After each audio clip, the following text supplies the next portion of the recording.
We need to pull some Holdo maneuvers.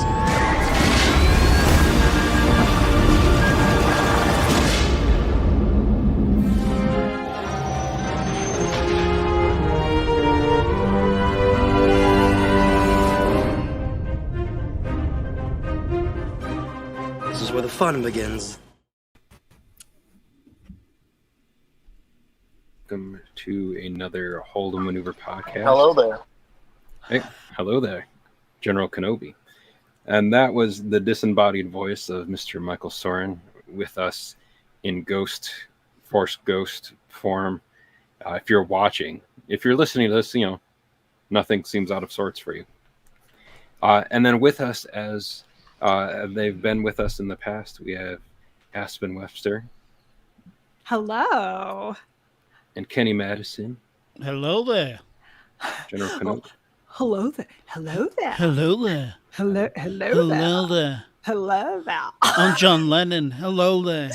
Hello there. I'm Ringo Starr. Nice. Already off the rail.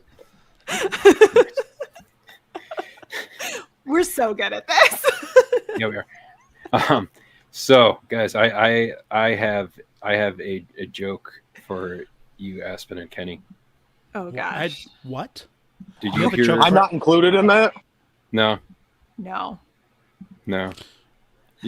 You'll be included in one of these things. Did you hear the Jedi had to update their internet security at the temple?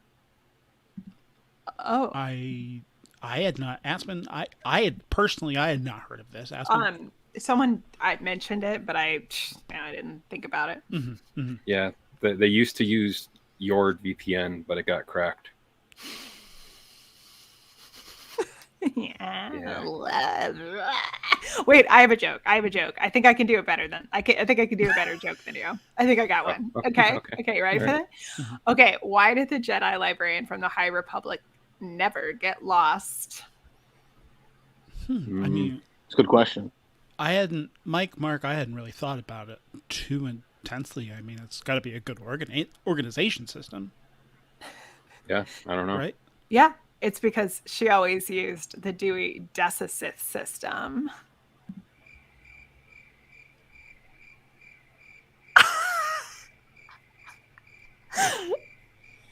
Oh, man. There's so many crickets. I know, I gotta get them out of here. It's the summer. Not to hop in here with another joke, but I actually have a third joke. 3. God. What? 3. It's the rule Always- of threes in comedy.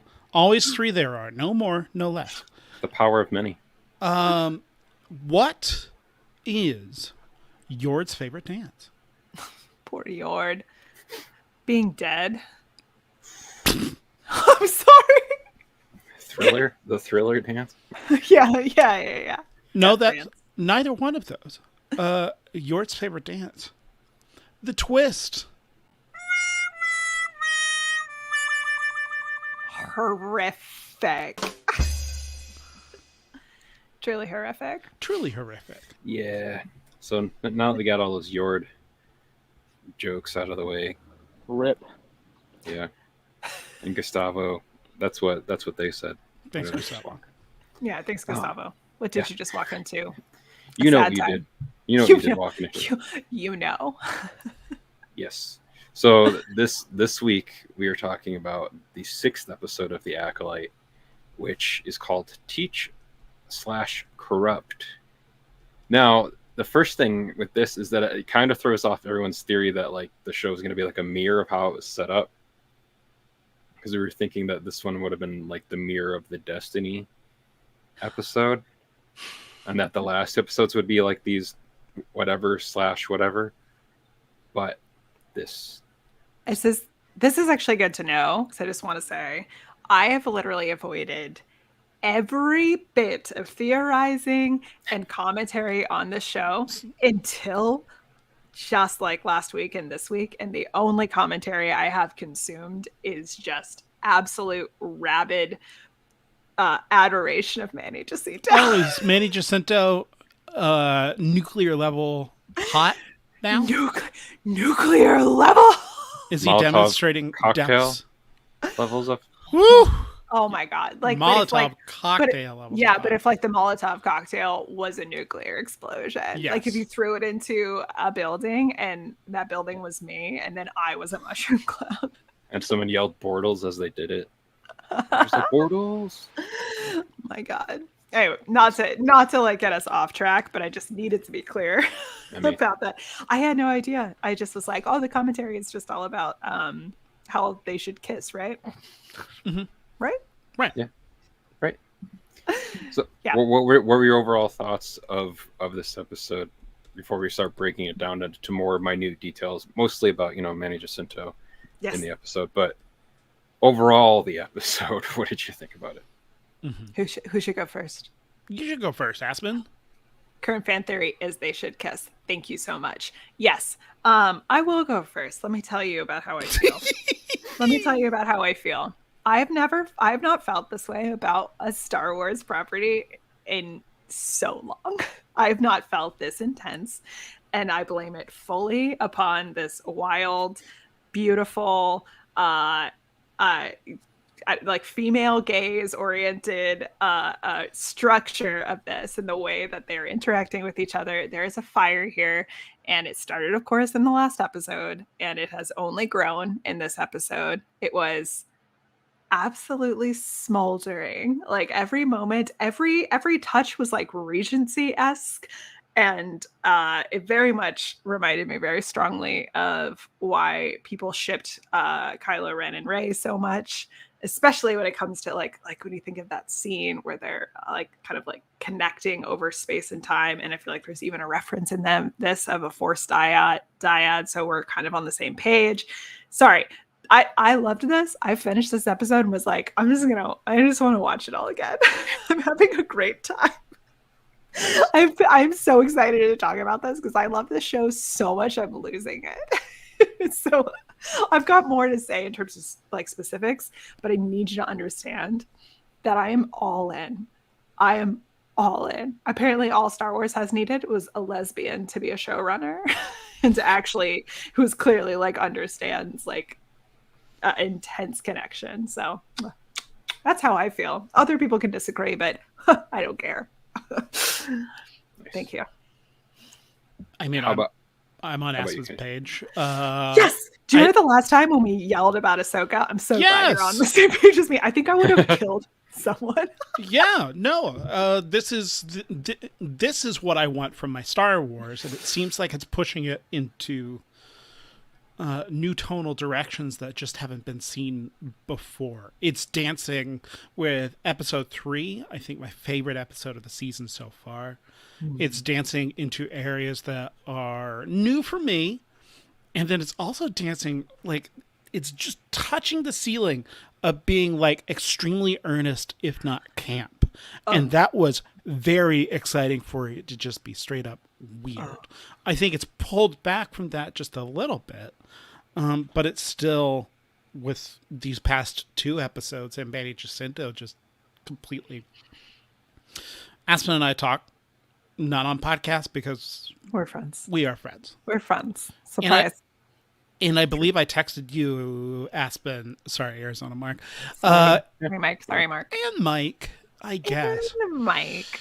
That if this wasn't like a Star Wars show, or if this wasn't a franchise show, if this was something like had just been dropped on Netflix as some sort of high fantasy young adult thing that had gotten the zeitgeist on Netflix, Manny Jacinto, like, people would be sitting up and taking notice and putting Manny Jacinto in things, because I think it is an outstanding, nuanced, complex performance, and it is really great. Hey, listen, if Twitter has anything to say about it, it is a star-making performance. Yeah. I really do think so. Also, Amanda Stenberg. Nope, saying her name wrong. Amanda Stenberg. Yeah. Yes. She's doing great work as well. I did not Double expect duty. There to be some serious parent trapping in here. Incredible. We'll get into that later. I know. I'm just liking the vibes. Oh, the vibes are so good. Yeah. And also watching. Immaculate. I've only watched the episode once, and I say that because I'm excited to reapproach this episode, they are cowards. I have to tell you, yeah. So the comment that just came up is they're cowards for not showing Manny's ass. 100%. When he like dropped his robe, I almost thought they would. Yeah. I was like, is this the moment? Is this the moment? I was hoping Disney- for it. I was. Yeah. Mike coming to us from a porta potty right now. At least it's contained, Close to that like seat it's a of my small car. space. Yeah. It smells the same. But, yeah. I don't. Yeah, because I mean, Disney Plus does have like since they added like the Netflix like Marvel shows on there, and Yeah, I just watched both Deadpools last night, so the possibility of putting butts into Star Wars: The Acolyte is very high, as well as Manny Jacinto looking at the screen and going, "Can you believe I'm in a Star Wars?" yeah. And what's kind of cool is that if people have watched The Good Place, now both Pillboy and Jason Mendoza are both in the Star Wars universe. Yay. Now we got to get William Jackson Harper to be a sexy bad guy too, or a Yeah, sexy I mean, good and- guy. And Tia Secar, also from The Good Place, is in Rebels because she's Sabine. Oh yeah, right. Exactly. Did you not know that, Kenny? No, I don't Oh know. my God. I don't know anything about Star Wars. And also, Are there I'm other George things Lucas besides the Acolyte? documentary that's being like released and limited released is produced by Darcy Carden. Hey, Oh, Not a- everyone's girlfriend. Not a robot. she's not a robot. It's not a girl. Yeah, not a girl. Not yet a robot. Not yet a. Yeah, But yeah, that's real. That's real non-binary representation right there. Just I want everybody to know. It's beautiful. Which is even good as like a layered joke too, considering that she's a robot. So, but the binary joke that wedges itself in there because of that as well. That was on purpose. That's what I'm smart. Nice. You are smart. That's true. No, I didn't think of that. Okay. No, So- sorry, but I am smart. Thank you. Yeah, I mean, I know. I think at least for a lot of people, maybe The Good Place was the first place that a lot of people kind of had Manny Jacinto brought to their attention in that show. I know at least I think it was more or less his first like big kind of thing that he did. For sure. Yes. You know what's funny too? So I can't remember the name of the movie. I'm gonna look it up, but I remember I watched it, and he might be in I Want You. Oh, he's in I Want You Back, which is this movie with Jenny Slate and Charlie Day, and he's in that movie. And I've seen a Marcel lot the Shell and Luigi. Yes, exactly. And there's a scene in that where it's like Jenny Slate's trying to like have a threesome with like him, and he's shirtless, and people have been talking about like, oh, don't you understand? Like he's been this hot all along, which I agree. But there is still a difference in that show where he is objectively attractive and very, very hot, and his hair is longer. There is still a difference between the way he is represented in that kind of film versus the way he's represented in this show, which I will love to go into more detail on about like this idea of the female gaze and the way that he is like being presented as this sort of character he's like not pathetic, but like a little pathetic, but right on the edge, that kind of, oh my God, like it's like he's like he's just like a wet boy, and there's like a even boy. he's a wet boy. And so I read a quote too from Leslie Headland talking about like when he auditioned for it, he was the one that brought the most empathy to the role, and so you can feel there's a real difference, and it's like, yeah, he's objectively hot, but he's like something else here. Now, I promise I will not go on about this much, but I do think that there is something very important to be explored here. I'm also interested in male gaze versus female gaze. not that it necessarily has to be a binary discussion, but the way that the female gaze is employed and the way that I understand it, my rudimentary understanding of it. But the female gaze is, whereas the male gaze, looking at a man being sexy, is like, look at how strong this man is, look at how incredible this man is. And the female gaze, there's a lot of texture, there's a lot of feeling. It's not necessarily looking at it through displays of strength.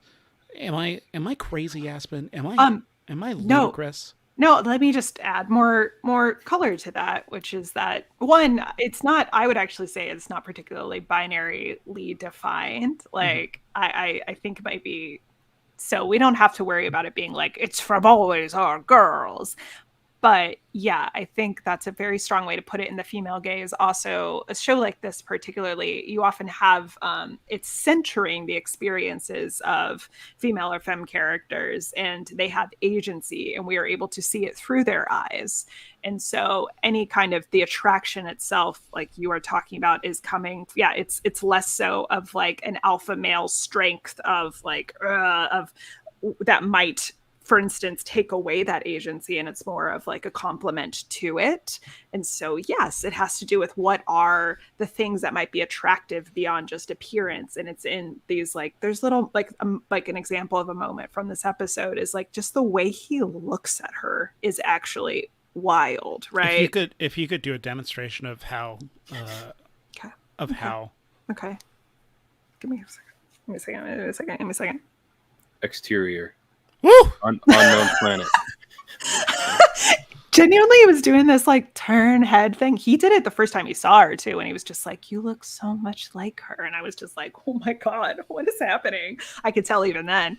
But yeah, it has to do with agency, and it has to do with like like what the choices I think female characters get to have when it comes to the attraction of other characters. And it doesn't have to be necessarily about men. It could be about just in general. I think it's a very queer reading on attraction, which doesn't surprise me given the showrunner. And what does that mean?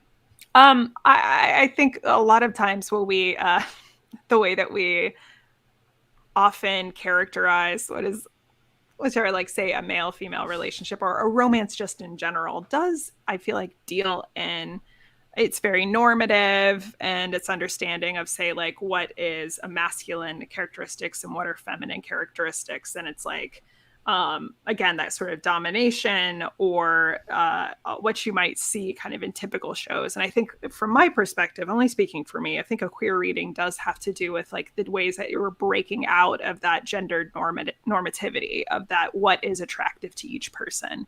And it does have to do with like these moments, like this kind of like quiet, and you know, if you were to watch let's take a very queer film like Portrait of a Lady on Fire, like it's just as is that queer? Yep. I kind of just watched the first 10 minutes and I was like, I think I get it, and then I ranked it on Letterboxd. Exactly. Like it's like there's like little moments of just like the way that their gentle touches, or like I get in the sort of subtlety of just like the way that a portrait is literally created of it. Like that is the romance, that is the wooing. It's not like about a power piece. And so I think that's what's going on here. And so to put it also with the context of the seduction of the dark side, which has never seemed very appealing to me. I feel like I've never actually seen it truly appealing until this moment. So it's literally has the seduction of the dark side. Yes, it is. Yeah. Seduce. Yeah, I mean, exactly. Like I'm like, I get it. I get the seduction of the dark side now. And then in this episode, these notions of anger and fear and all of these feelings that Osha has. And now there's a character who is like, that's you. And it is this fine line of, as we've seen it portrayed in Star Wars before, it being like, that's you. Give in to your hate. Right. As opposed to Manny Jacinto here, who was just being like, that's part of you. I'm acknowledging it. But there's also this seductive part, just exactly like you're saying, which is just like, let me pull at that so you can be just a little bad. just a little bad. There's also something really sexy about a genuine like dyad. I thought that the last time this happened was Last Jedi. The A Kylo good Ren, Rey. movie, Good Mark. movie. Mark, Mike. a good movie. You're on a podcast called the Holdo Maneuver. I can't believe that you What? just poo-poo on The Last Jedi Can't believe you hate it. constantly. I mean, obviously, the Star Wars Holiday Special is better than the Last Jedi. That's what the Imperial March Madness ranking said, and that's everything that people say on the internet about Star Wars is true. We are having a bad time. But we're not going to talk about that. You had sent a text earlier that like you talking about this like the heteronormativity stuff about like Manny Jacinto, and you're like, I need someone to talk to about Manny Jacinto being hot, and I was like, well, I think even heterosexual dudes can agree that he's a good looking dude. It's not like a Yes.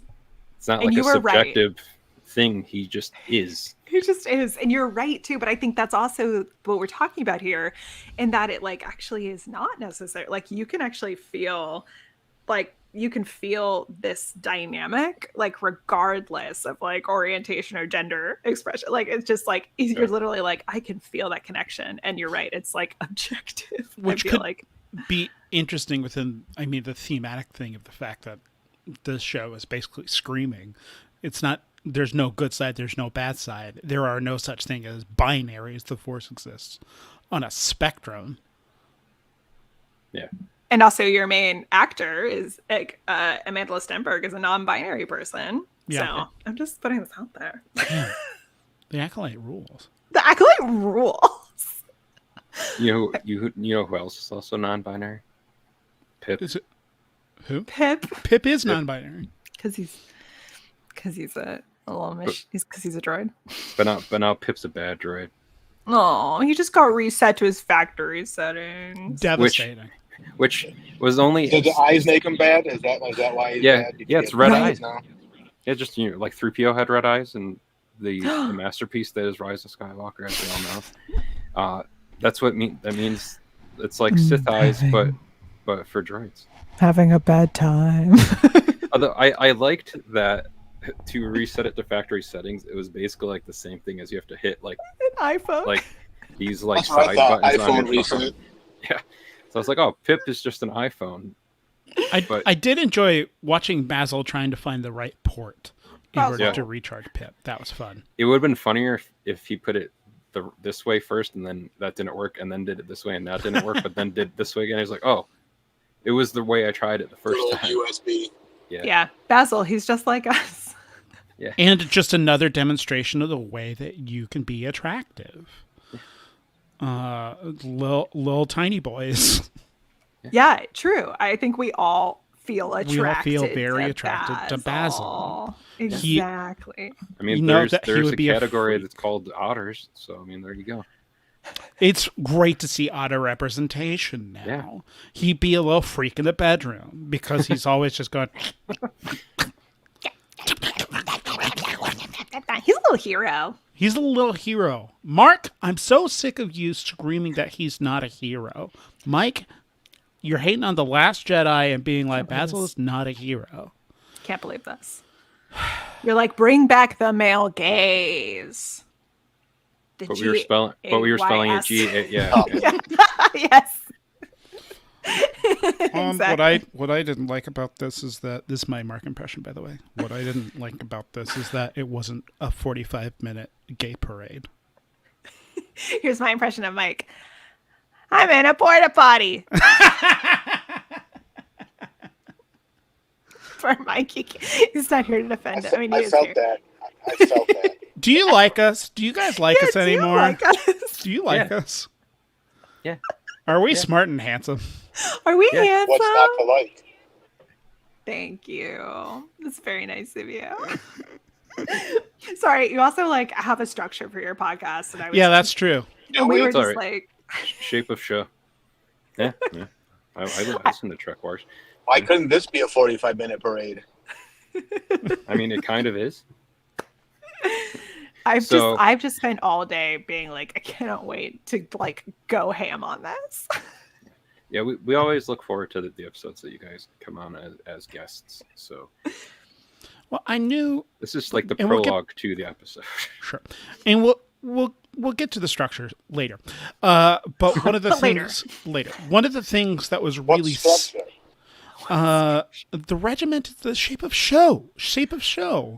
I wish I had an applause button, but I got no soundboard here. Oh man, good. I'm glad. So only the host. Yeah. This is good. We don't have a clapping one because we don't believe in clapping. It's against our Jedi religion. I thought I put one in there. No, you just have your crickets. But I don't know if y'all have this same experience, but for me there is almost. This seems like such a severe word, but it's true. A religious fervor for myself of being like, I want Star Wars to be a very certain way, and I can bounce against it. Case in point, listen to our Ahsoka whenever popped up here on Ahsoka, and I was just like, this is a bad direction for Star Wars. And Kenny and I have still not recovered. And so naturally, they promoted Dave Filoni to Chief Creative Officer after Ahsoka. And then I don't think that I've watched any of the other TV shows just because I'm genuinely saving them for later Trek Wars episodes. Aspen, but then watching this app, because I was pretty excited for the Acolyte, and then watching this episode, I was like, cool, we're in good hands. And this certainly isn't a perfect show. I think this is a good show, not like a capital G great show like Andor, but also not. Is it a cursive G great show though? Yes. A cursive G great show. 100%. I enjoy it. I enjoy it for what it is, which is fun Star Wars adventures. It's light. There's interesting things. It's light. It's light. Thank you. This is the first time I've ever seen a Star Wars show where they actually killed people. It's super light. They just kill people. It's fine. They kill people because they're not cowards. They're like, listen, hey, this happens. People die. And now we're going to feel confused about like what it is. It's the first show. It's just like, except for Clone Wars. Well, people do die in Clone Wars. Clone Wars or the Clone Wars, Aspen? The Clone Wars. All of them. Clone Wars. Rebels too, but like this is a significant thing, and I think it happens in Clone Wars, but in this is also the first time I've ever really seen them delve into the idea that like the Jedi are cops and like ACAB, but like AJAB. Wait, all Jedi are masters. AJAB. Which to me, so I hear what you were saying because you're talking about like the tone, like the camp of it, because it does still feels very Star Wars in a way that like maybe like tone wise it didn't quite have with like Andor, but in terms of like actual stakes, it's felt like actually some of the highest stakes. Personally, Terry. Mall cops. Oh, that's funny. MAUL. See, you keep putting these like fun little things in the bottom, and for like an audio thing, I have audio medium. I feel like I have to read them out loud. Mm-hmm. All Jedi are Bantha Poodoo. Yes. Ajap. What was that? What was that? What? Say it again. Ajap. Now say it like Manny Jacinto.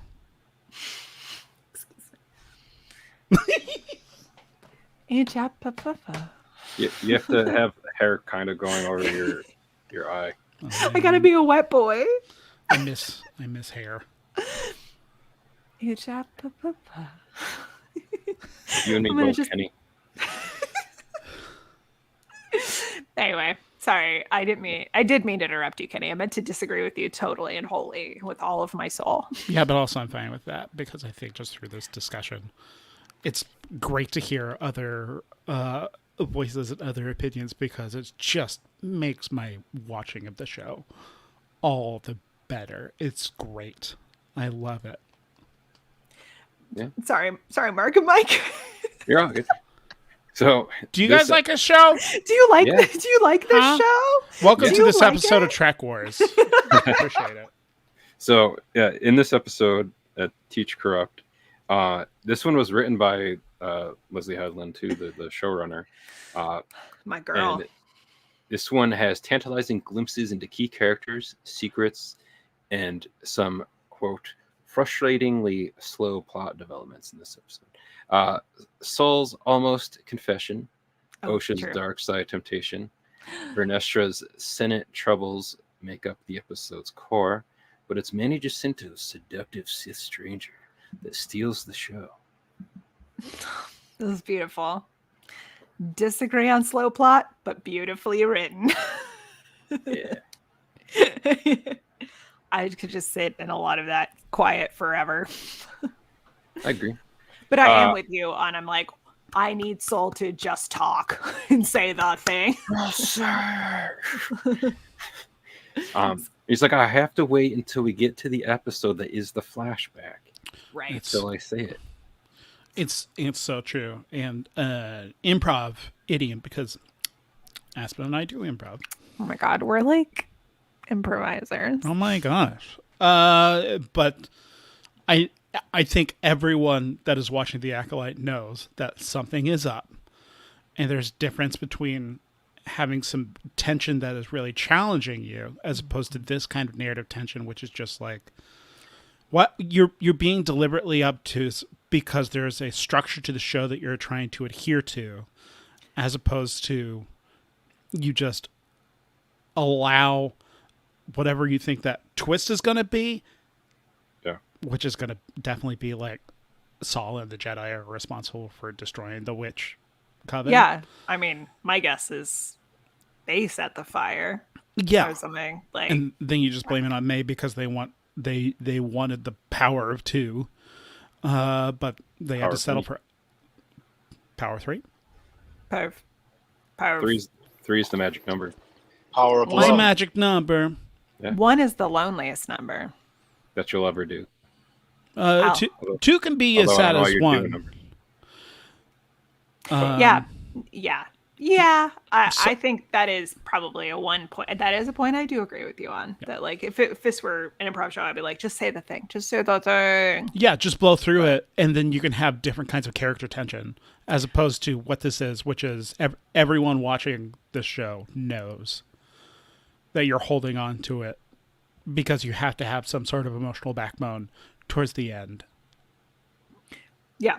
Right. Actually, I keep forgetting there's 8 episodes. I thought this was going to be the finale. And I was just like, wait, there's more. So, this is what happens. I just like, I'm trying to like, just be in the moment with this show.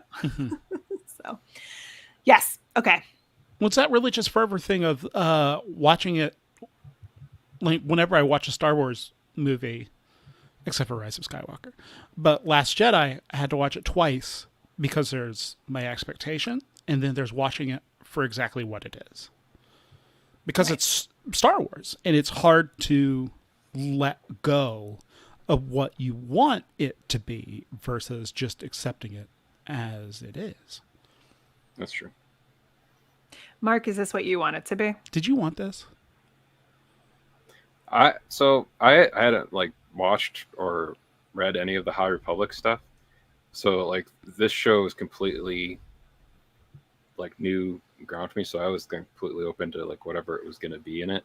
So I've liked what it was. I thought maybe it was going to be even like more radically different than other shows that we'd gotten, but I guess not, because like I mean it has to still fit into like this core kind of I don't know, like core kind of I don't know what I'm trying to say, like vibe, I guess. Yeah, vibe. Where to me, if you can hear me. Yeah. I can hear you. Yes. I'm out of the porta potty. Incredible. Great job. Did everything come out okay?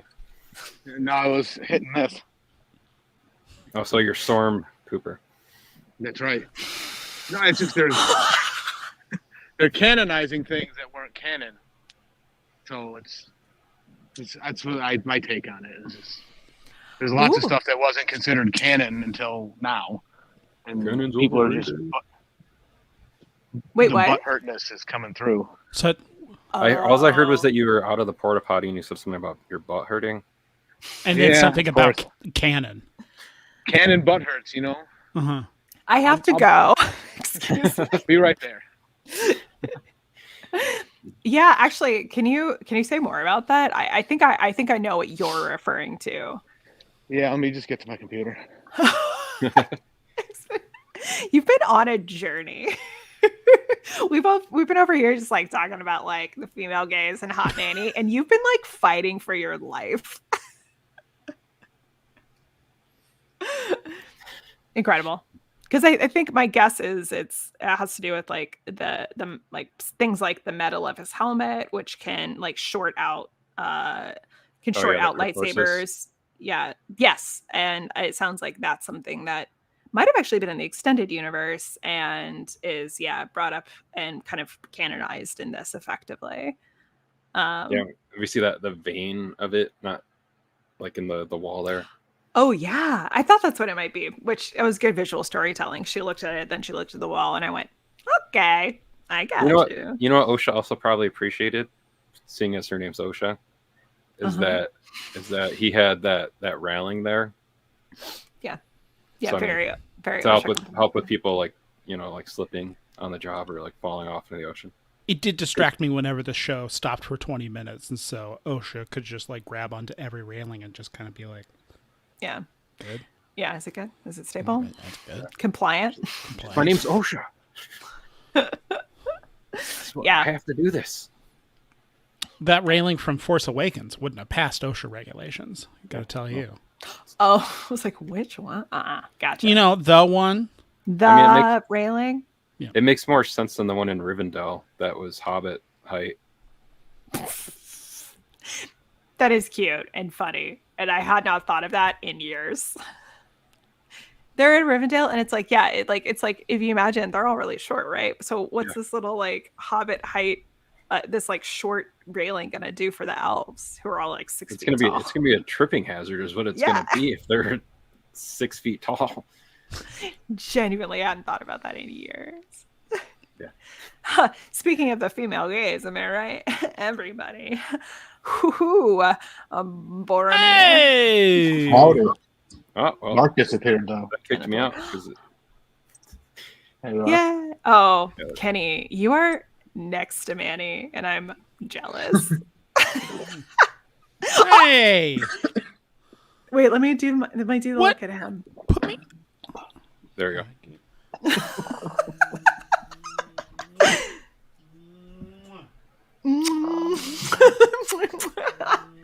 Again, for an audio medium. Do you like us? What's not to like? Oh, wow, we're fine. Do you hear that? We're fine. Sorry, we'll get back on track. Mike's back. Mike's free. Yeah. I don't know. Yeah, so I don't know. We can kind of go by like character if you want. Since we were talking about Sol's like near confession, if you want to talk like about like Sol's like whole interaction, and because that's kind of how the episode was segmented anyways. It was like Sol on the ship with Mae, it was Vernestra and her investigation, and then it was Osha's temptation with Qimir. They're on unknown planet. Unknown planet. Which I'm assuming is, I think it's Octu. Maybe. That's what it feels like, which I would adore. And I thought I heard the porgs, but then it's what Mike affectionately calls. I was gonna let you say it, Mike. Michael, you're muted. I said I was testicle monsters. I said it like 3 times, but I was muted. I'm having so much fun tonight. You know, it's been a blast. Your computer was like, your computer knew what you were gonna say, so it was like, no, I'm gonna mute you saying testicle monsters, aka testicle monsters. Aspen's having way too much fun with the Manny Jacinto overlay. For all you listeners out there, it's great content. Yeah, just like kiss kiss. They are, for what it's worth, the little Tesco monsters are so cute. Genuinely making sweet little noises. I don't know. I think it would work for me if it were, because it kind of provides some context of what this place as like a sacred place would mean, and starts to muddy to the waters of like the type of power that the Jedi, like a lot of what they're dealing with, what he's talking about in this episode is like who has the power and who is allowed to wield that power. And ostensibly it's like, well, this guy shouldn't be able to, right? He's a baddie, right? But we also have the other examples of the witches effectively, who they also are not really, it's not really like it's frowned on for them to have that power. So it only gets to be held by this one group of people. So connections to like Octo, like that would be interesting to say who gets to own like a sacred space. Yeah. So that would be something. Sacred texts. Yeah, the sacred text, or even if it's not the same place, the very fact that there could be like a connection at all, like even visually. Or I gave her half earlier. Incredible. So sorry, I go on rants and then you make me big, so I appreciate it. That's what she said. But yeah, but I am with you. But to go back to the soul piece, but I think that ties to it, right? Of course, it's like who is allowed to wield this power? Are they objectively good wielders of the power? What does that mean? So, yeah. Now, like with that whole thing with Sol on the ship there too, is like I did feel like how where it's like cutting back to that, like I feel like that's maybe the B plot line of this episode, whereas like the Osha Qimir is definitely like the A plot, and then maybe like the Vernestra stuff is the C plot of the episode, as far as like tiering like what is of importance in this. Just because like there's like I'm just not sure like exactly what with at least with Mae, like what her plan was on the ship there with Sol, because like at one point like she was going to like seemingly stab him, it seemed like, Yeah. and then didn't, just because he asked her to do something as if she was Osha. But so I was like, what are you, what do you want to do, Mae? And this feels more like the limitations of the streaming episode format, as trying to be, it's one big movie, as opposed to like delivering wholly episodic things where the characters are being to the top of their intelligence. It felt weird whenever Mae was like, all of this murder stuff, I can just throw this away. That's fine. I can reach out to my sister Osha. Then she decides to parent trap Mae, or So decides to parent trap Osha, impersonates her sister. They switch spots. I'm assuming because Mae wants to teach Osha that it's all more complicated than it actually is. But then Mae also wants to kill Sol again, even though made a huge emotional leap by saying, I don't think that I need to kill all of these people anymore. Yeah. It's inconsistent, but maybe they'll explain it in the last 2 episodes. But it really just strikes me as I want a certain thing to happen in order for the plot to get to a certain way.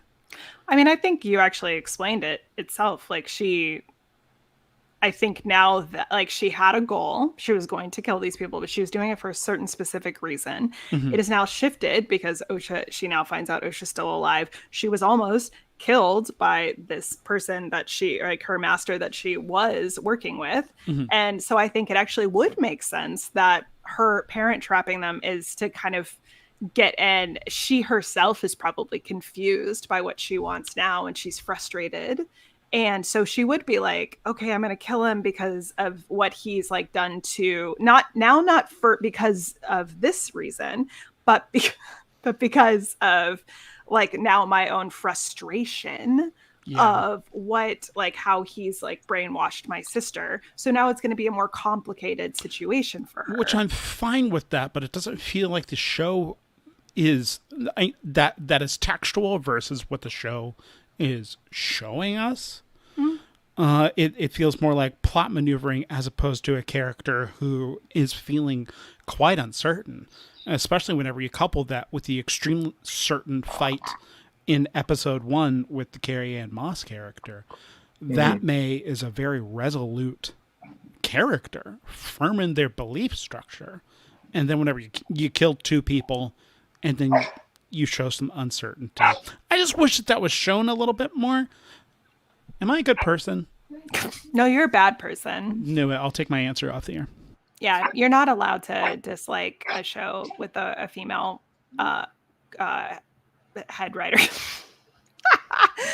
Sounds like you're a sexist. I'm just kidding, everyone. It's a joke. But you're sexists, so. Can he look sad now? You changed this little Chiron thing to probably sexist. Again, an audio medium. Someone's gonna screenshot that, and that'll live on the internet for the rest of. You'll never be president. Okay, you'll never be president. I mean, Well, let's not get into that segue. Anyway, Sexists can't be president. I don't know what you're talking about. Yikes. Yeah. No, I mean it's a fair it is a fair criticism of like if this had been its own kind of like if it had been a movie versus being able like being pulled out in this way. I totally understand. I guess I think I'm deep in it right now, so I am probably exploring. I'm being from a textual perspective of like the emotional engagement is like what I'm like riding the high on. So yeah, and I'm assuming this isn't you, Mike, because no, that wasn't me. I don't know who this Michael is. Another Michael. Maybe it's there's only 7 million of us. Yeah, I know. But yeah, we're 1 square mile at a given time.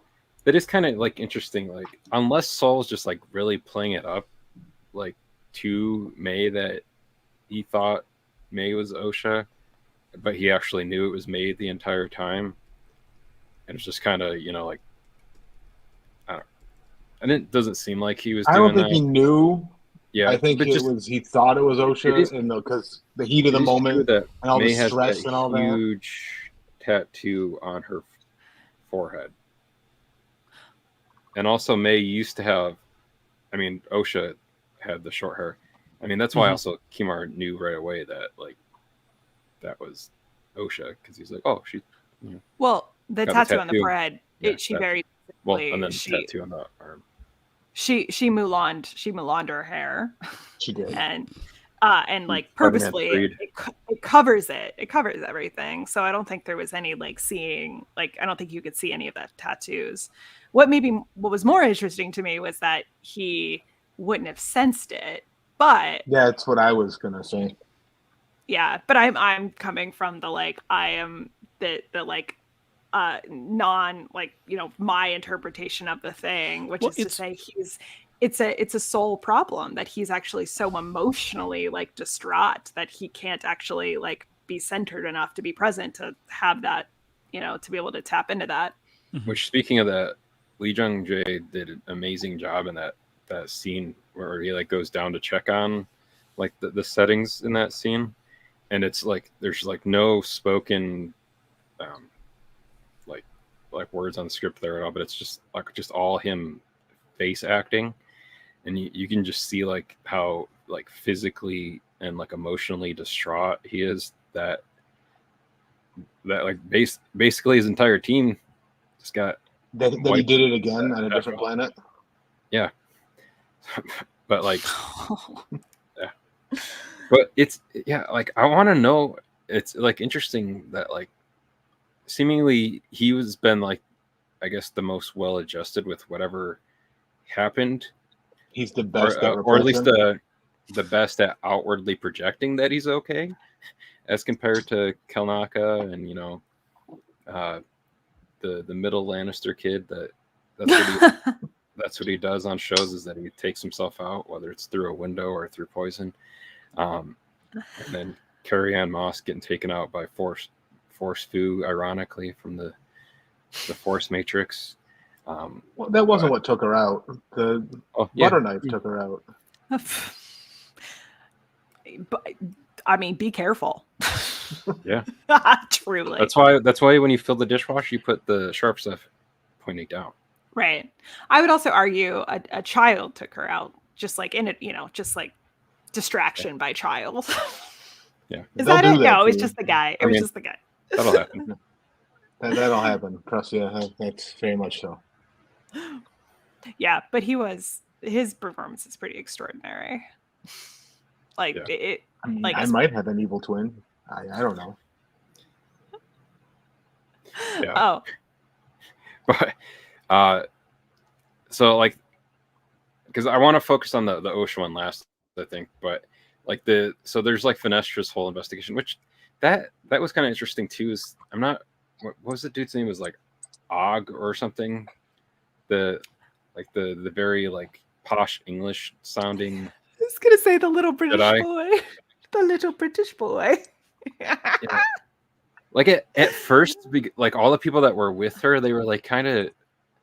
I didn't know if this was gonna be like some kind of like weird like double cross thing, or like this group of like Jedi that was going with her were like somehow like these like rogue agents for like Qimir or something like that, because they kept, or at least I don't know if I just manifested this and saw it weird. Whereas like it looked like they were giving her like weird looks like about certain stuff, like or like to each other, like about like what she was saying, like you see this?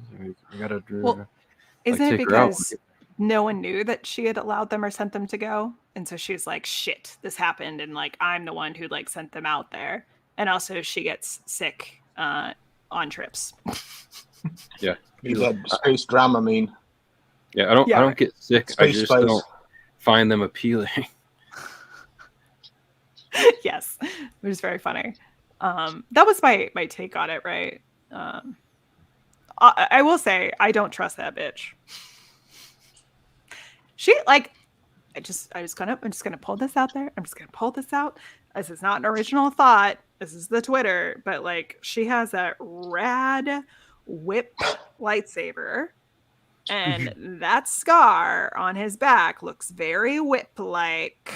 Just gonna throw that out there. I don't like that. I don't like that. Oh, I mean, yeah? I don't feel like that's from anything that like bad that happened to Qimir. I feel just like he's just kind of like into stuff like that. I mean, why you gotta king shame Qimir? Let him live his best life. Sorry, you're right. How could I? How could I? My sweet prince, my sweet dark prince. It definitely seems like he would be like, I don't know, just like he just comes straight out of that pool later on. Care if I put my towel on? Yeah, just full lightsaber on display. God, Kenny, I feel like your face is like I can't engage in this. I'm trying to Steve Harvey right now. Oh, yeah. But you need more buttons. Yeah, sorry, and not to like. I'm just assuming that water's warm too, because he wasn't worried about. I did think about that from a production standpoint of being like, is that water warm for Manny Jacinto, or is he having to stand? I mean, it looked like a hot spring. You're a hot spring. It could have been a hot spring. Yeah, Mike, you're a hot spring. Your own hot Oh spring. my I don't know how I gosh. feel about that. Oh my gosh. I'm gonna have to do this.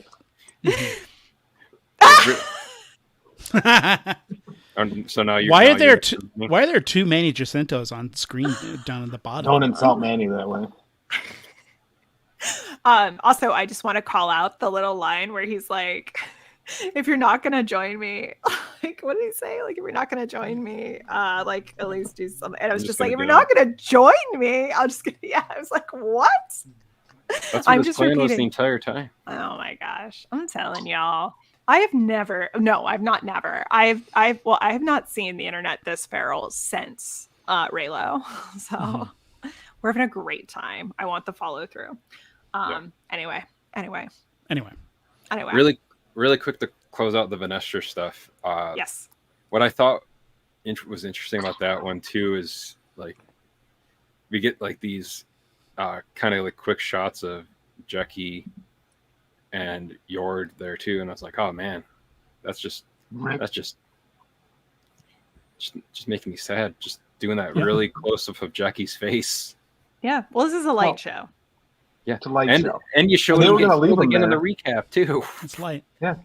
They were pretty going to light. leave them there. Like they had no intention of getting them. I was pat them upon happy when I heard Vernestra say, make sure that we get them prepared for like a proper burial. I was like, good. I don't want Jackie just decomposing in the forest of Khofar. Oh, you know they're just going to light them on fire. I mean, that's Classic. better than just decomposing in front of Kelnaka's hut. He's decomposing with them. Good. Imagine when they light him on fire, all that burnt hair. Gross. Yum. Oh no. Yeah. Have you ever had your hair burn? Yes. No, What? me and Kenny don't have hair, so actually I that's mean, why like, that's our backstory. That's why we're What? Yeah, one time I was like standing too close to a candle and I was like, what's that smell? And my hair had caught on fire. It's the worst smell there It is. is. So Up there with 100%. microwave soap. Yeah. Oh, never had that. I feel, just to go back, I feel like Vernestra is just trying to clean things up because the Jedi have an image to protect. That's what she's the politician of the group, and they have to portray a certain way. Because she doesn't want. Well, we know that there's some senator that's grabbing for power that is not Jedi friendly. How Palpatine returns. Please, God, make somehow it be Ian Palpatine was McDiarmid. born. Yeah. Oh yeah. It's Maybe a the baby. ET It's a senators. baby Palpatine. Baby Sheev. Baby sheep. Hello. Everyone went crazy for Baby Yoda, aka Grogu, until they see little wrinkly Baby Sheev. Baby sheep. Oh my god. You know what his first words were? Do it. He's like, I just pooed it. I just dootied it. No. I just dootied it. Oh, don't make me like baby sheep. If you could go back in time, would you take out Baby Sheev? Yeah. Yeah. Yeah, and it would be super light and family friendly too. Right. Just like a campy vibe. Oh man. Palpatine tiny. Yeah. Now I didn't notice this, Talk but about testicle monsters. I not our Michael, but this Michael said that she had kicked Vernestra had kicked one of the Jedi when she was walking around the. But I've seen other people talking about that. I didn't notice that though.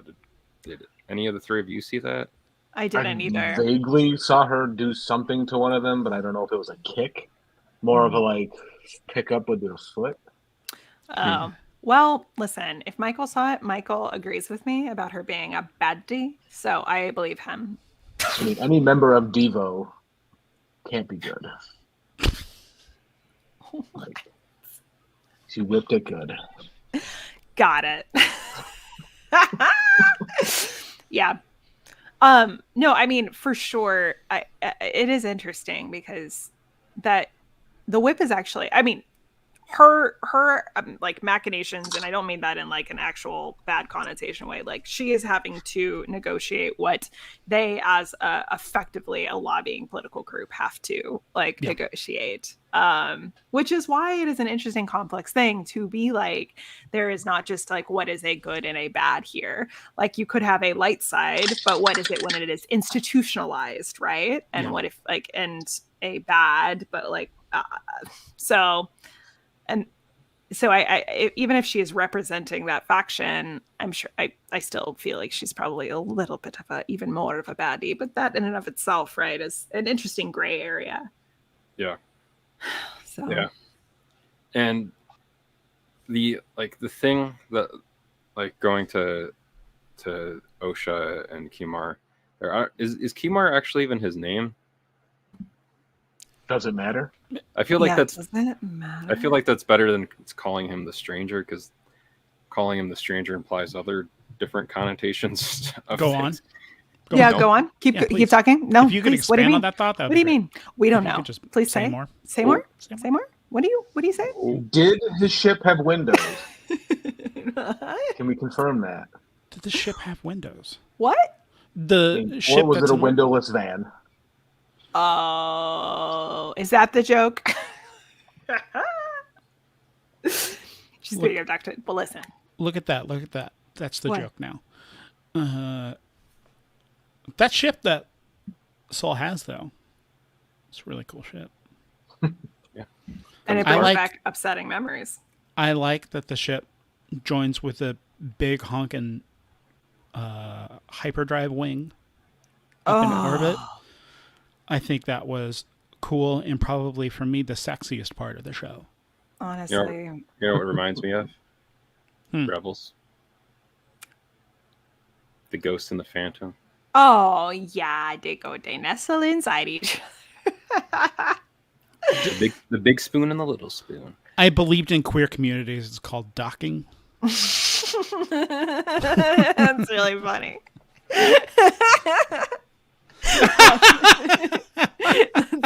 That was such a good joke. Yeah. This is the most Pride Month episode, and we're July 3rd. Yeah, well, that's because it's Pride Month every month. Yeah. Losers. That's right. I don't know, big corporations and something about big corporations and big corporations. Some other nonsense about big corporations. We've like shed the chains of corporate pride. Now it's just a regular pride all year long. And for pride, we get Manny Jacinto.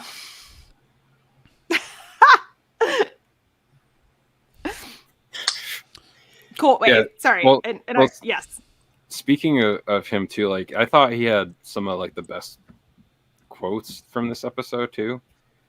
Just as far as like, so like there's a whole thing that he's saying to Osha where he's like, below the surface of consciousness are powerful emotions, anger, fear, loss.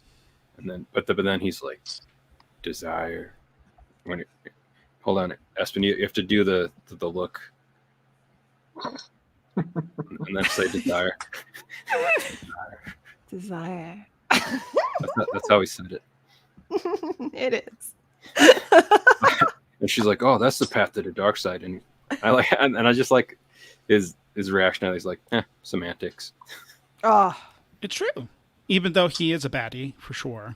He's a baddie. And I was like, now I want to see Inside Out in the Star Wars universe with those emotions. Oh my god, I love that. Done. Write it down. Next project. I mean, it's all Disney, so they can get on it. It's true. There you go. They could do it. Synergy. But it is like an interesting, I mean, it goes back not to sound like a broken record, right? But it's like, this is to me the first time I mean, except for some Clone Wars stuff, like, but we really are getting into, you know, the Jedi really fucking suck. I'm not a Jedi fan. Just a wee bit. And to really, I feel like it's one of the most actual critical perspectives on it that I've seen of, is it really helpful to stay from such like a limited perspective on human emotion, like for it to be isolated to like like what is this to you, and for it to be like an inexorable pathway, like to get into the fact and the idea that she was cast aside, like because they were afraid, which comes back to like the Anakin story, right? Like the biggest frustration there is just like, you took a 9-year-old kid, you're just like, fuck your mom, like, you know, you know what I mean? Like nobody like did that though. I mean, yeah, no, that's the problem. he's immaculate. just Just like like Mae and Osha. Exactly. No one did any of that. I don't know what you're talking about. They're like, well, we'll leave your mother to remain enslaved. We can't do anything to help her. We're going to take you away. We're going to be weird to you. We're not going to give you any resources. And then we're just like, I wonder what happened. Like, get out of here. Right. So there is an interesting sort of like complexity to this that I like the idea of like of that. And I feel like that's what you're talking about. And his speech is interesting. His little, I mean, obviously Qimir does do that. What you said earlier. What did I say? Say more. What's that? It's a word that begins with an F. Whose mom did he do that to? Whose mom did he do that? Mark. My God. Whose mom didn't he? I mean, I'm sure there's lots of moms lined up around the corner, but I mean, that's true. He knew the power of two thing there, so maybe he's Osha and Mae's dad. Stop that. Get out. I don't like that, and I need you to stop. He We're already treading on dangerous territory by possibly incorporating Force dyad stuff. He did say it was a long time ago. It is to me the like the Force dyad stuff of the Rise is like to me the only great part of Rise of Skywalker, except for Babu Frick, who's also great. Is the Force dyad stuff good? I love it. I think if it had actually been played on the way that it had like started and that kind of dynamic in Last Jedi, it would have actually been interesting, not for what it became. Aspen, if I could counter with that idea, because I do want to engage with it in good faith, I think that's a stupid idea, and you're stupid. And you're a sexist. No, I'm an ally. See, no, I'm an ally. Look at my by-lighting. Homophobic, by-lighting, classist, racist. It sounded like Jerry Lewis there. Like that. I think the concept of a Force dyad could be. You can't just tell me to dance. You can't just tell me to dance. That's true. Not being a good ally. Now that the music's over. You guys know what genre of music that is? Jets. Incorrect. Jets. It was called Jizz. Now it's called Jets. Yeah. Canonically. That's the past tense of jizz. To have jizz. Jazz? To have jatzed. That's jats. Jats? You jatzed. Jats? You jatzed to that music all over. Jats? Jorts? Yeah. Anyway, speaking of jats, the other two quotes that Qimir had that I thought were pretty good were why do you love people who you can only go so far, who can't go as deep as you can? Oh. That's what she said. And then when you lose everything, that's when you're finally free. Like, man, this guy's just like quoting my therapist. This dude was very hurt at one time. It is seemingly still really hurt. And what did Sol do to him? Yeah, I don't know. But there's like that, like where like Osha's like, I'm not as easily corrupted as my sister. But then I was like, you sure about that? You sure about that? He was like, you sure about that? You sure about that? Multiple kinds of corruption. And then he gently grabbed her arm. Oh, yeah. And then she was like, I guess I'm corrupted. He's like, yeah, just stab me in the gut. Or just stab me right here. Or right here. He's like, I've watched all the current shows. I know that I won't die if you stab me in the gut. There you go. You won't. I'll be good. He'll be fine. It's not a tiny knife. He's already been stabbed in the lower back somehow. Try that. Mm-hmm. There's some vital organs there. Some. Yeah. Not all. Not many. Yeah. Not many. Yeah. I think that's interesting. Like their whole interaction in this episode, just like how subtle he's like going about like doing all of this with her, and then he's like, "Oh, you want to try it on?" I was like, "All right, that feels good to hold it." Oh, okay. You mean the helmet? Yeah. I was like, what are we? That's right. Wait, the helmet? I don't know what I was like trying to remember what you were talking about. You're talking about the helmet that he wears for protection? Get out of here. I like that the helmet has them teethers. I do like them teeths. It's very kind of a terrible vision. It reminds me of Spirited Away somehow. I don't know exactly because I've only seen that movie once. Well, I mean, it has a vibe for sure. Well, it's terrible vision on purpose because it's a total sensory deprivation. Except for those two little slight. He's like, I gotta have a little bit of light. It's total sensory deprivation except for that place where he can see. Yeah.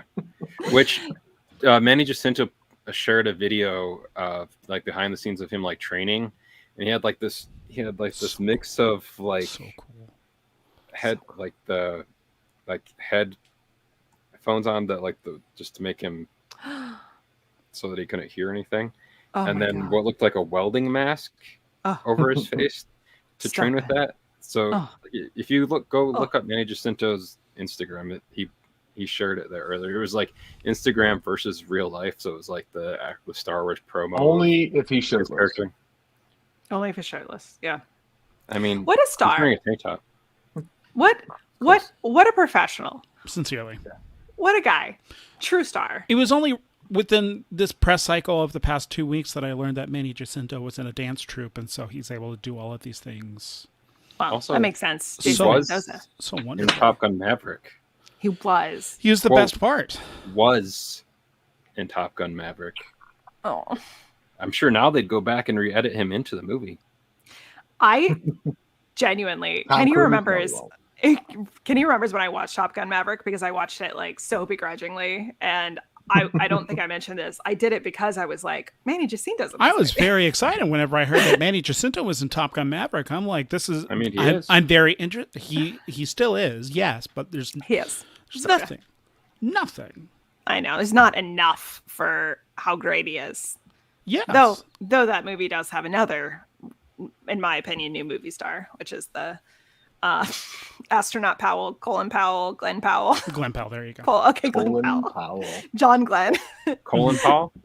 Colin Powell. Right. Yeah. That dude's also a star. Mm-hmm. That's what he did after he now he's in Twisters. Yeah. They should do another Top Gun, and it's just Manny Jacinto and him. I mean, not to just place it into the binary, but I'm going to. Glenn Powell is a classically masculine movie star where he's slightly above it. Strong. He's a winner. He's cocky. And then with this performance from Manny Jacinto, it's... Sure, I love it, and I think it should be a star-making performance. It's also a little raw, a little too raw, a little too emotional, which I adore. Yep, this is what I'm talking about. This is the female gaze piece. This is the queerness of the thing. It's like the what is actually attractive, and it's like it is the looks. It is this like vulnerability. Which is wild in contrast to like, I just murdered a bunch of people. You know who I'm mad at? Me. Were you mad at us? Are you mad at us? Mark, no. What did we do? Daddy, what did we do? Yeah. Daddy. It feels weird. All the people that ever went to test screenings of Top Gun Maverick that were like, I don't like that Manny Jacinto character. What? What? Well, I'm just assuming that's what happened because that's what happens with test Was screenings. it test screenings or Tom Cruise? Oh, I don't know. I feel like racist. I mean, I was going to say what you will about Tom Cruise, I but will. I do feel as far as at least movie making, filmmaking, he's good at doing that. Because True. And he and knows also what courting people want to see. Yeah. Lockheed Martin. But yes, he does. You're right. You're right. So I feel like he would have saw Manny Jacinto in the movie like, yeah. People want to see Maybe more Manny Jacinto. wouldn't have played shirtless volleyball with him. Maybe that was the problem. I mean, look at this. Look at this. Look at this. Look at that. I'm just saying, maybe at the time, Manny was like, I don't want to do play force volleyball on Octo with an Osha unnamed there. planet. Yeah. Which Here's what I appreciate about this entire conversation. Mm. Y'all have like a document and you're like, here's some points. And we just keep on coming back to the best point, which is disbelief. It was the main point of the episode. Minus the lack of cheeks. If people clicked on this episode in the future and weren't watching this live show right now, they saw the thumbnail. They saw your heart eyes in that thumbnail for Manny Jacinto. With appropriately the title of the episode censoring Manny Jacinto's nipples. Incredible. Which is funny because it says corrupt over specifically over his chesticles. Rad. Yeah. You know, there's a new word for you. You know, when I first saw the trailers for this show, obviously I didn't know what to expect. I think I have come into this truly with like a sense of like, I have no idea what's happening. I've got no expectations. I'm just gonna let it ride. We're gonna let it be. Unlike Kenny. So I can just be in the moment, bro. So I was actually delighted by, okay, I get this. There is a baddie and a goodie. There's like the acolyte of this and these two sisters. And I actually think it's very clever that they're like switcheroo. Like now we're in the space of like this actual experience of seeing sort of like the process of how someone truly could be seduced to the dark side in a way that is incredibly legitimate. You do see it with Anakin, you see it over time much better in the Clone Wars. It makes no sense in the films, right? But even then, I don't think it's comprehensive at all. Whereas in this, it's like, oh my gosh, you're actually giving me compelling arguments. Like, this is interesting. Yeah. This is about power structures. So I'm pretty delighted that it's become that. Speaking of Anakin, too, I liked that whole illusion there at the end when Osha puts the helmet on and then you see the POV and you can see how, and then you see like how crappy the vision is in there, but then it's also the breathing. And then like it even like segues over to like the credits. Yeah. With that still kind of like going a little bit over the audio into that too. It's like nice. That was great. That was very cool. Nice. There's been a couple of moments like that are like, I think good. They're not Easter eggs, but they're motifs, and like it's the fact that they played the Kylo Ren theme when he at the end of the last episode when he like kind of gently covers her, and like, there's clearly like connections between all of these people, which I think is okay. Yeah. There's this line that George Lucas said that I think Kenny knows it is, but I can't remember. Oh man, it's like something. Get George on the phone. Call him. It's maybe. Is there a thing you say? If someone in the chat might have posted it, I don't. Just check the chat real quick, and maybe you can. Is it this? It's like poetry rhymes. Oh my god! Beep beep beep beep. Clap clap clap clap clap clap clap clap clap. Oh wait! So, you know what happens when Kenny says that? Whoa, whoa. Here I come. Oh, here I come. Oh. You know, I've never seen that movie, and I didn't realize that's what he says. I've only ever seen the GIF. Yeah. Nice. Should watch that movie. I live in Los Angeles now. That's true. You could go to all the places that they go to. Yeah. Cool. Good. Cool. Yeah. It's good. But yeah, I mean, I think we've talked about a lot of this stuff in the episode. Is there anything that we didn't talk about that you want to talk about before we wrap up? I don't think we talked about Manny Jacinto. Oh, that's right. Yeah, we forgot to talk about him entirely. Dang, I can't believe completely slipped my mind. I'm so sorry, sweet boy. Little Matrix-ish. Reading Michael's quote, the opening scene is an absolute gem. Loved it. Little Matrix-ish. Is that bad? From the first episode. Is that bad? No. You're saying it like that's bad.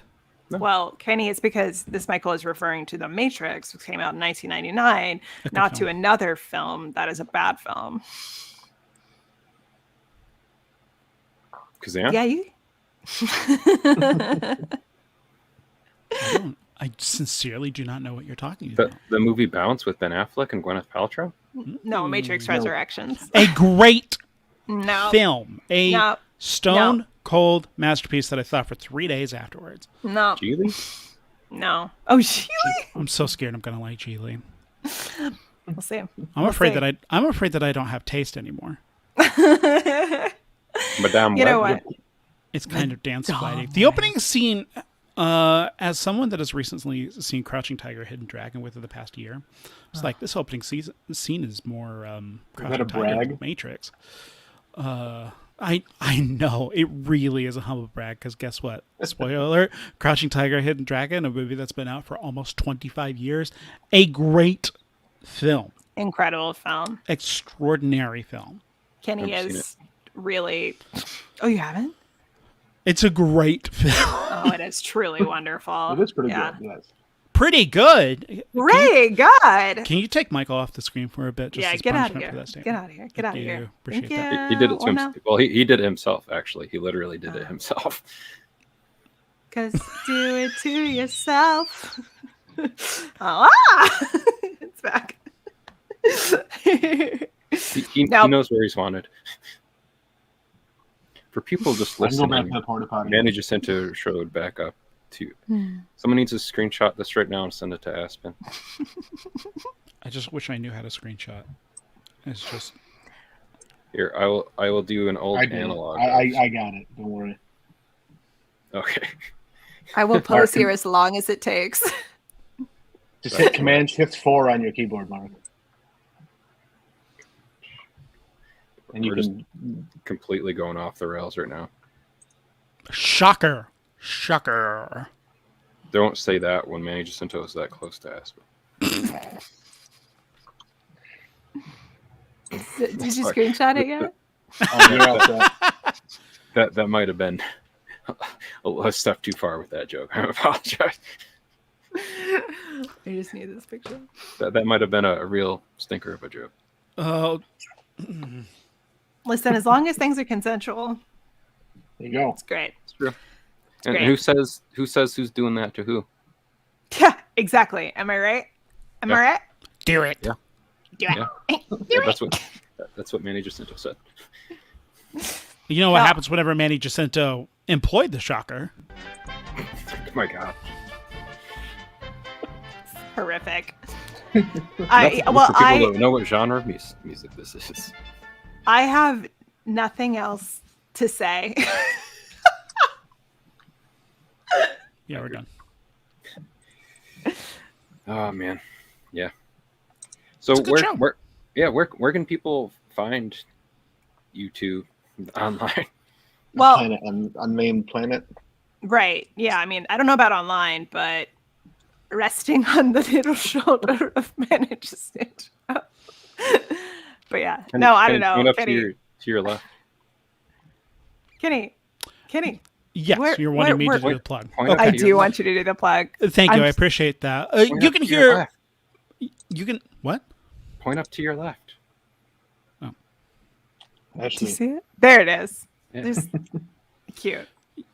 You can find us over at the Trek Wars podcast. Just go to trekwarspod.com where you can hear more of our analysis and hear us trying to answer the most important question in fandom, which is better, Star Trek or Star Wars, by going through both franchises in chronological release order. Right now, we've got a doozy of an episode in the chamber with some very special guests. Oh, yeah. Where we kind of break the format a little bit. I'm very excited for... You guys broke the format?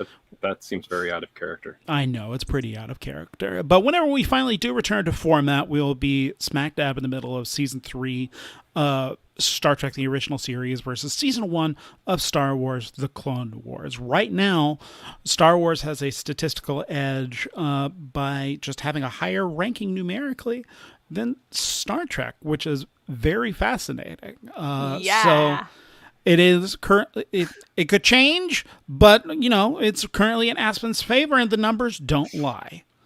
That's right. We're the ones that come up with the numbers. Indeed. And if you would like to go give us some financial support, if you'd like to go give us some financial support, you hop over to our Patreon, patreon.com/TrekWarsPod, where for $5 a month, you can get early episodes, you can get extended episodes. You can listen to, I believe, that very special episode currently on our Patreon feed right now. So go over there, patreon.com/TrekWarsPod. Shoot us $5 a month. It helps us cover the bills. Yeah. Yeah. We talk about other things we like. It's true. Not just Star Wars and Star Trek. Usually a lot of Challengers talk this year. That's great. Can't stop talking about Challengers. It's still my number one, and then number 2 is Hundreds of Beavers, which I gotta get. I gotta get Aspen Beaver pilled. There you go. You showed it to wearing me. this. I wore. Oh yeah, that's right. Kenny. Challengers. Thank you. Challengers. Thank you. Also, if people like Star Trek Lower Decks, you guys should also go check out Kenny That's Aspen's right. interview that they did with one of the supervising directors of the show. Kind of you, Mark. Best moment of my life. Thank you. Didn't you get married to someone though? What? No. I mean, yeah, but I don't know what you're talking about. It's talking to Barry J. Kelly, then your marriage to whoever your partner is. I don't know. Whoever. Not me. Hold on. Keep talking about JTP. JTP. My sweet, thank you so much, my partner, Joel. I was trying to do the joke from your show. Yeah. Yeah. It's my partner. What? Oh my god, I'm in love. Yep. Thank you, Kenny. That was really good. That was really beautiful. I was busy down here. Also, Kenny has the best ship name with his partner too. Oh, Kenny Rogers. My partner Heidi Rogers, yeah. Which is unfortunate because a lot of people just call me Kenny Rogers. Right. Famed musician. And then there's also my partner Heidi, which is unfortunate because she is a complete star in her own right. Yeah. This is the way. This is the way. Got it. Soup.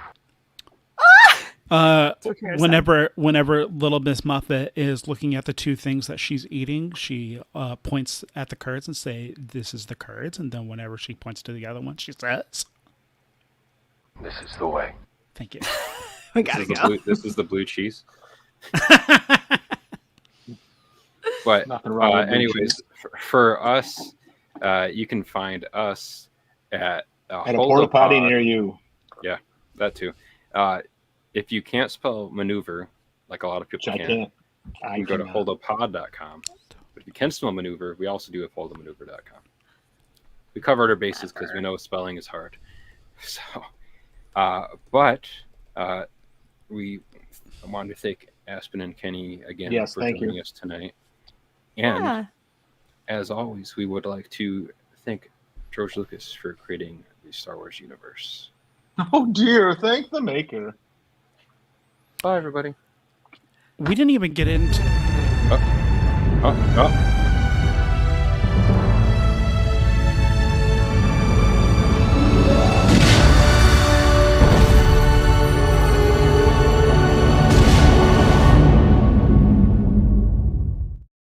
What? That was so funny. Still Dave, on. I didn't cut us off yet, Kenny. You go ahead and say your thing really quick. Dave Filoni's brother. Who is he? Who is he? We gotta extend this to other podcasts. You can only find out if you go check Aspen and Kenny's Patreon comments. Yes. Oh my God. We'll cover this on our next record, Aspen. Okay, now it's over. But yeah, maybe that will get you more Patreon subscribers because now people want to know the mystery, or maybe they just like the theme song to the Leftovers and they just want to let the mystery be. Because he anyways, keeps talking. Okay, bye. About his brother.